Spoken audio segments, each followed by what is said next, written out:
আসুন, উনি আমার মা। দীনেশ বাবু আসুন, আপনার সঙ্গে কিছু কথা আছে। এখানেই বলুন। আপনি বলেছিলেন যে আপনার মা বুড়ি আর একেবারেই একা থাকে, এই জন্য আপনারা ওনাকে বৃদ্ধাশ্রমে রাখতে চেয়েছেন।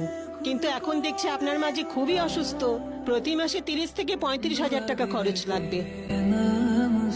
আমি ফোন করছি আপনাকে। এখন আপনি আপনার মায়ের ডাইপারটা বদলে দিন। মায়ের ডাইপার চেঞ্জ করো দিয়ে। আমি এখনই করতে পারবো না। হে মা, আরে কথাটা বোঝার চেষ্টা করো। আমি তো করতে পারবো না, তাই না? আরে আমি না বলছি কোথায়, ফিরে এসে করে দেবো। এখন বান্টিকে নিয়ে ডাক্তারের কাছে যেতে হবে আমায়। দীনেশ, বৌমা।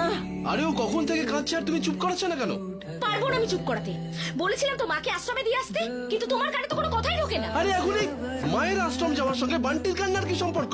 ডক্টর বলেছেন যে বান্টির ইনফেকশন হয়েছে, আর আমি তো 100% শিওর যেটা মায়ের থেকেই হয়েছে। কখনো চিৎকার করেন, কখনো কাশতে থাকেন, বুঝতে পারি না আমি ওনাকে।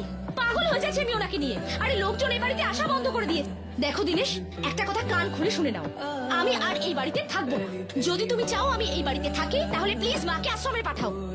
দীনেশ, বৌমা, বৌমা, গলাটা শুকিয়ে গেল। মেরে ফেলো সবাই আমাকে। এই বাড়িতে থাকলে পাগল হয়ে যাবে। কে একটু জল দাও।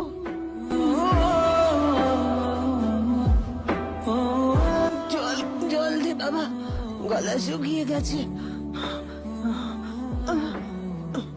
আস্তে আস্তে লাগছে। কি করছিস?